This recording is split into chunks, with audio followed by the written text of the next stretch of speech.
والسلام على نبيه الذي اصطفى أبي القاسم صلى الله عليه وسلم وعلى آله وصحبه الميامين ومن صار على الدرب إلى يوم الدين. ثم أما بعد، أيها الكرام، أريد أن أقول في الختام، ونحن نرى تلك البشريات التي تأتينا من الشام الحبيبة، ونحن نرى الأبطال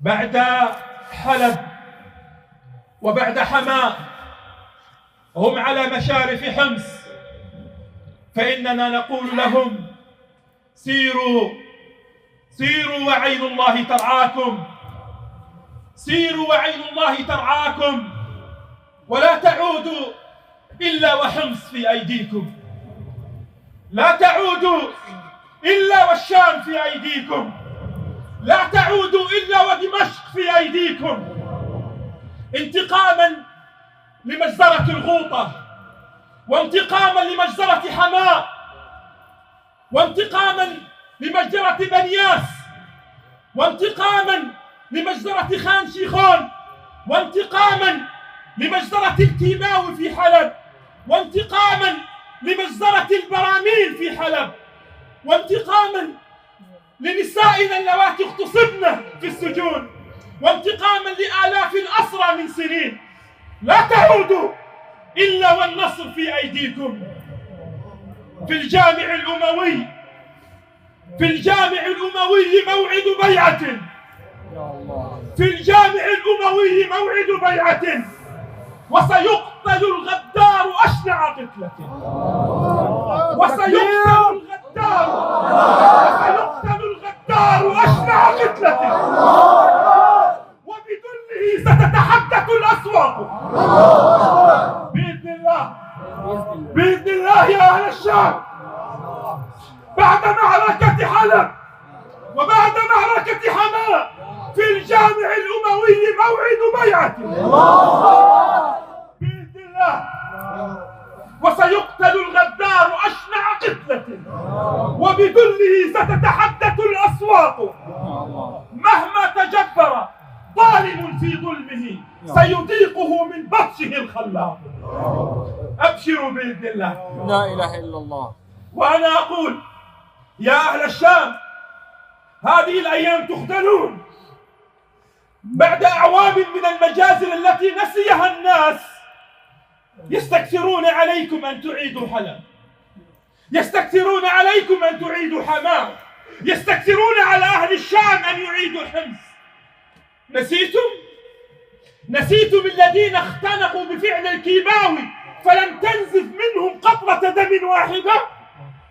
نسيتم مئات الأطفال الذين كانوا يصطفوا، مئات من الأطفال لم نرى منهم قطرة دم واحدة لأنهم اختنقوا بالكيماوي. ثم بعد ذلك لا يريدون لهؤلاء الثوار أن ينتقموا، وأصبح الثوار إرهابيين. هؤلاء الثوار الذين حملوا السلاح اليوم قد حملوا ورقة وقلم وجدارية في 2011. هل استجاب لهم الطاغية؟ كانوا يهتفون بألسنتهم وليس برشاشاتهم، فما استجاب لهم. ثم بعد ذلك صبروا على الحرق، وصبروا على البراميل المتفجرة، وصبروا على الكيماوي، وصبروا على القتل، وصبروا على التشريد. كل أساليب الموت لم تجرب إلا في أهل الشام. لم يبقى أسلوب للموت إلا وجربه بشار. بالحرق حرق السوريين، بالكيماوي أرسل إليهم الكيماوي، بالبراميل المتفجرة أرسل عليهم البراميل المتفجرة. ماذا تريدون أكثر من ذلك؟ اغتصب آلاف النساء، قتل للأطفال قتلهم وهم أحياء، الرجال دفنهم وهم أحياء. ثم بعد ذلك فجأة أصبح الصغار الذين كانوا يهتفون في 2011 بألسنتهم يحملون سلاحهم في 2024 فجأة أصبحوا إرهابيين.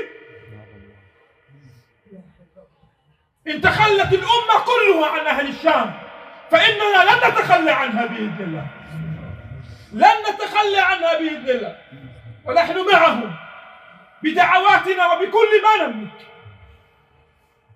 فيا ثوار سوريا ويا أحرار سوريا وأنتم تقفون على أعتاب حمص، فداكم أرواحنا، فداكم أرواحنا، وفداكم أموالنا، وفداكم رقابنا، وفداكم كل ما نملك،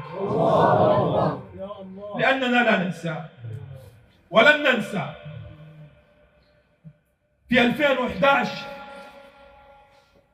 وأختم بهذه الكلمات، وقفت خطيبا للجمعة في غزة، وكنت في بداية دراسة الجامعية، وقلت يومها وما زلت أذكر تلك الخطبة كأنني أرى،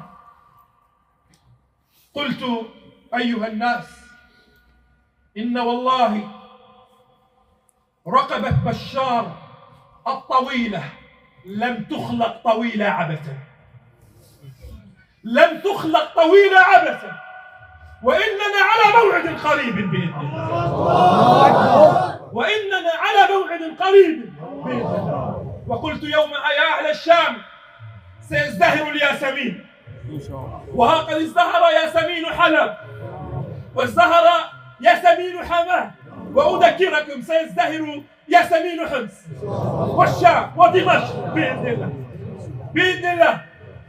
يرونه بعيدا ونراه قريبا بإذن الله. أبشروا أبشروا. النبي صلى الله عليه وسلم قال يا طوبى للشام، يا طوبى للشام، يا طوبى للشام. قالوا يا رسول الله وما ذاك؟ قال تلك ملائكة الرحمن واضعة أجنحتها على الشام، واضعة أجنحتها على الشام. أبشروا، فملائكة الرحمن معكم، وكل مسلم حر على وجه الأرض هو معكم بإذن الله. لهذا أقول يا ثوار سوريا ويا أحرار سوريا، أنتم تسيرون نحو دمشق، أكملوا مشواركم نحو القدس، أكملوا مشواركم نحو فلسطين. فوالله ما تحرير الشام إلا محطة لتحرير فلسطين.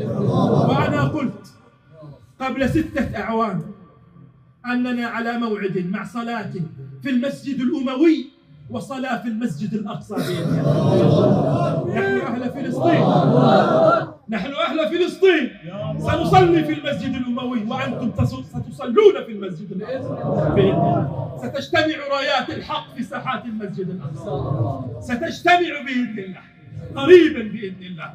اللهم اغفر